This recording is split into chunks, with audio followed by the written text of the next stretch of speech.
Datorren aste bietan, aste santo baino lehenago, proiektu barri biekiko dugu martxan, bata Portuzarrean eta beste bat Zubitik eta Portuzarrerantza.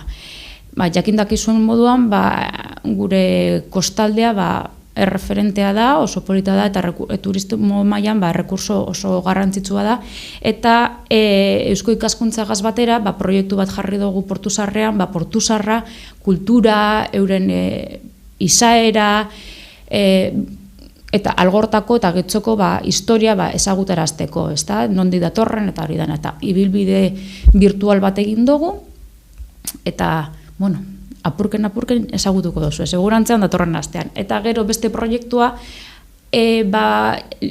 aurten UNESCOk 10 urte egiten dauz, izendatu ebala Zubia Patrimonio de la Humanidad, ondasuna.